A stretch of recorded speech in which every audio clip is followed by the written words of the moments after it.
Olá, meus amigos. Vamos ao estudo da lição número 5, a parte de domingo, falando sobre a escuridão, o fim da escuridão para a Galileia. A iluminação, sabemos da importância que ela tem. Como a iluminação é essencial em nossos dias.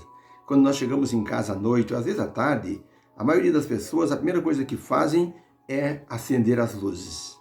Minha mãe, por exemplo, ela deixa a casa toda iluminada. Diz, não gosto de escuridão. Eu gosto de tudo iluminado. Quando a gente entra numa rua e a rua é muito escura, a gente se esquiva, porque pode ser perigoso uma rua sem iluminação. No passado, quando não havia luz elétrica nas ruas, havia lampiões nos postes. E havia um homem chamado acendedor, que a prefeitura contratou para acender os lampiões nas ruas todas. Ele saía com um bastão, na ponta do bastão tinha ali um fogo queimando, uma estopa com fogo, querosene, e esse homem então passava pelas ruas e ele ia então iluminando, colocando fogo em cada lampião. E era interessante ver aquele homem andando e iluminando as ruas. Quando a pessoa olhava, onde é que está o acendedor? Olhava lá no último ponto de luz. O homem tinha desaparecido na escuridão. De repente, uma chama iluminava no alto do poste. Ele havia acendido mais um lampião. E assim a sua silhueta se mostrava e ele ia então deixando um rastro de luz por onde ele passava. Era um fato muito interessante, esse fato da iluminação manual. O mundo tem passado por muita escuridão por causa da intolerância humana. A maioria da escuridão, hoje, do ser humano, foi produzido pelas grandes guerras, pela superstição, pelo medo, mas as guerras principalmente lançaram o planeta, as nações, em uma escuridão de crueldade. Helen Keller, que era uma moça cega e surda, ela foi compositora de muitos hinos. Ela gastou muito tempo dela visitando os hospitais, os soldados feridos na guerra. E ela conversava com cada um deles, cantava para eles. E um dia ela disse o seguinte: meu maior desejo é que a paz iluminasse o mundo inteiro. E ela completou dizendo, como é triste a escuridão produzida pela guerra. Olhando para o contexto da lição sobre o príncipe da paz, o Emanuel, o profeta Isaías falou de sua atuação neste mundo como um iluminador. E começando pela Galileia, iluminaria as trevas. Pergunta número 1 diz o seguinte: por que Isaías 9:1 começa com a palavra mas? Colocando-se em contraste com Isaías 8, 21 e 22. Eu vou ler o 8, 21 e 22, diz o seguinte: e passarão pela terra duramente oprimidos e famintos, falando do povo de Israel, e passarão pela terra duramente oprimidos e famintos, e tendo fome se agastarão, e amaldiçoarão o seu rei e o seu Deus, olhando para o céu em cima e para a terra embaixo. E eis aí angústia e escuridão, tristeza da aflição, e para as trevas serão empurrados. Esse é Isaías 8, 21 e 22. Já o versículo 9, que é o capítulo 9, que é o capítulo assim, que vem em seguida desses dois versos, diz o seguinte: mas para a que estava aflita não haverá escuridão. Nos primeiros tempos ele envileceu a terra de Zebulon e a terra de Naftali. Mas nos últimos tempos fará glorioso o caminho do mar, além do Jordão, a Galileia dos gentios. Esse Isaías 9, verso 1, começa com a palavra mas, se colocando em contraste com Isaías 8, 21 e 22, que diz que o povo viveria na escuridão. No verso 1 do capítulo 9 diz assim que, mas para aquela que estava aflita não haverá escuridão, porque alguma coisa iria iluminar a vida, a situação dessas pessoas. Explicando então a pergunta, o versículo começa com um mas, para mostrar que aqueles que estavam na escuridão e na aflição, descrita em Isaías 8, 21 e 22, por causa da idolatria e se voltassem para Deus, essas pessoas que estavam na escuridão, se eles se voltassem para Deus, seriam iluminados e resgatados dessa condição. Por isso que Isaías 9, verso 1 começa com mas. Ou seja, Isaías 8, 21 e 22, o povo viverá na escuridão. no desespero, na fome, mas para aqueles que estavam confiando em Deus, eles seriam iluminados. Era uma promessa maravilhosa. Lembre-se que o povo sofreu por causa da má liderança do rei Acaz. Em vez de aceitar a ajuda divina, procurou a ajuda do rei da Síria. E tempos depois, o rei Acaz foi pressionado. Ele até pegou coisas da casa de Deus, fez um altar idólatra dentro da casa de Deus, fez sacrifícios, mudou móveis da casa de Deus, fez um monte de coisa errada. O rei se corrompeu, adorou ídolos, levou o povo à idolatria, levou o povo ao ocultismo, consulta de mortos, lançou o povo nas trevas. Agora o povo estava nas trevas do pecado.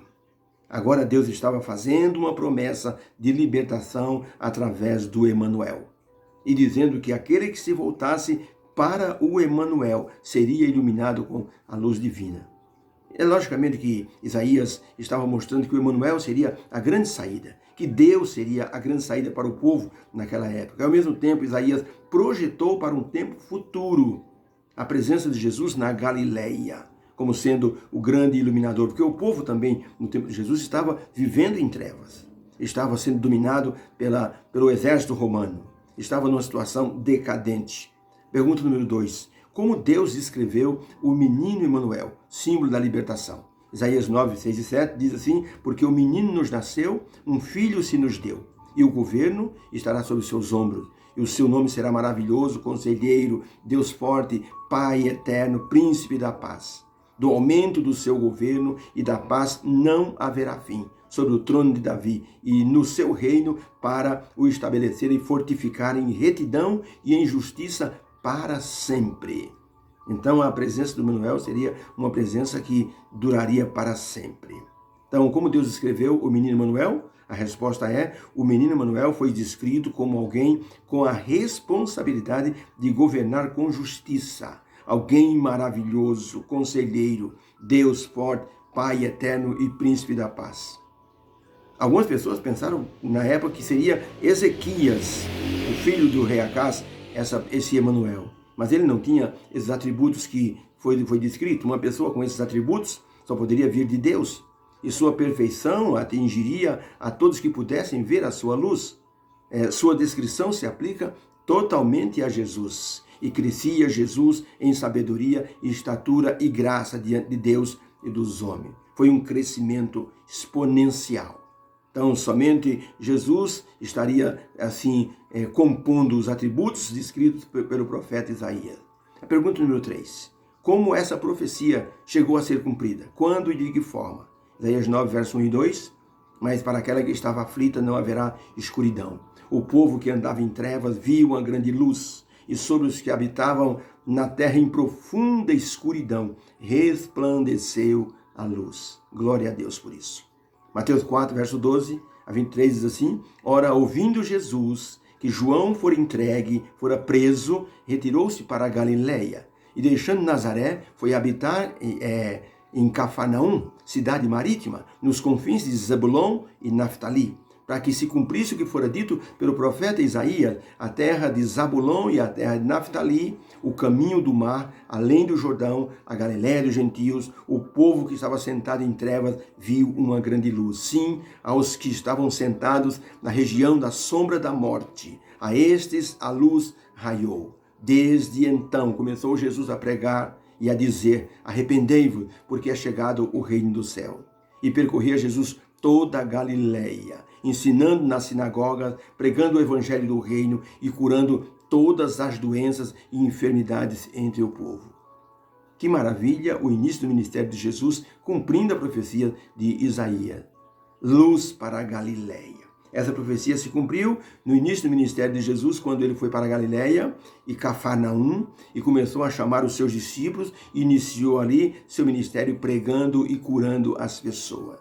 Realmente foi algo maravilhoso que começou a acontecer. Curar todas as enfermidades, pregar o que João pregava: arrependei-vos, porque o reino de Deus é chegado até vós.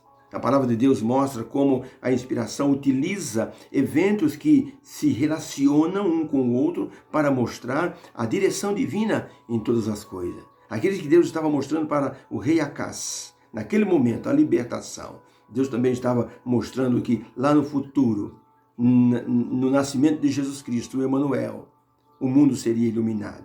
Uma profecia do passado para o povo que estava em trevas, como o povo ali no tempo do rei Acás, foi utilizada para focalizar o nascimento do Messias, quando sua presença e ministério iluminou o mundo da época e trouxe iluminação até os nossos dias. Hoje, a pessoa de Jesus, seu ministério, seu sacrifício, ilumina nossas vidas e nos dá uma nova direção, a direção do céu. Henrique estava bêbado. Quando na pequena ilha de Guadalupe, ele se aproximou de uma reunião em praça pública. Ele estava alcoolizado, segurou ali numa palmeira, mas foi descendo e acabou caindo na grama.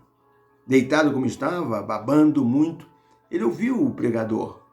E Deus falou no coração daquele jovem, Henrique, que tinha apenas 28 anos. Aquele moço foi tocado pelo Espírito Santo e ele reconheceu a escuridão em que ele estava. E quando terminou a pregação e todo mundo foi embora, ele chamou o pregador e disse, você pode orar por mim? E o pregador orou por ele. Henrique lutou contra os vícios. Henrique arrumou um emprego simples de lavador de pratos no restaurante. Começou a estudar. Estudou, terminou o curso básico, foi fazer teologia, se tornou um ministro do Evangelho, levando luz a outras pessoas. Eu tive uma experiência assim. Quando eu fiz uma semana de oração numa igreja, eu via dois homens num domingo à noite, eles começaram a vir no domingo à noite. A igreja estava aberta, eles viram aquelas luzes, entraram os dois bêbados, o tio e o sobrinho. E um ficava deitado no ombro do outro, balbuciando algumas palavras. Eu pensando, esses dois vão atrapalhar o culto. Eu vou pedir para os diáconos se eles bagunçarem para tirar eles para fora. Mas eles ficaram quietos. E Deus foi falando naqueles corações. Não sei como as coisas acontecem assim. E quando terminou a segunda oração, na sexta-feira, eles me olharam com os olhos bem vermelhos e disseram assim, ó pastor, um dia nós vamos ser pregador igual o senhor, viu? Eu disse, louvado seja Deus, que assim se cumpra. Vamos profetizar para que vocês possam então serem assim transformados e serem pregadores. Os dois começaram a tomar estudos e hoje são pregadores. Hoje iluminam outras vidas e podemos dizer com isso, louvado seja Deus. Hoje esses dois homens que eram alcoólatras são pregadores, ajudam na igreja e levam pessoas aos pés do Senhor Jesus Cristo. Isso é uma bênção. Deus abençoe você. Que você possa ser uma luz também. Jesus é a luz maior. Ele diz, eu sou a luz do mundo. Mas ele diz aos discípulos, vós sois luz também. São luzes. Você não pode esconder a luz que vocês têm. Precisam mostrar de onde vem essa luz. Vem do Senhor Jesus. Deus abençoe o seu dia. Possamos iluminar outras vidas ao nosso redor. Há pessoas precisando. Que haja uma bênção na sua vida e no seu coração. Eu oro por você. Deus querido, Pai amado, obrigado por esse ensino ministrado aqui da Tua Palavra, mostrando que houve luz para a Galileia, houve luz para o povo no tempo do rei Acás e há luz para nossos dias também. Te louvo, Senhor, porque o Senhor nos permite conduzirmos outras pessoas aos Teus pés. Ajuda-nos para sermos instrumentos de luz em Tuas santas mãos. Por onde passarmos, possamos deixar um rastro de luz. O Senhor ilumine cada vida neste domingo, em nome de Jesus. Amém. Deus te abençoe. Divulgue nosso trabalho.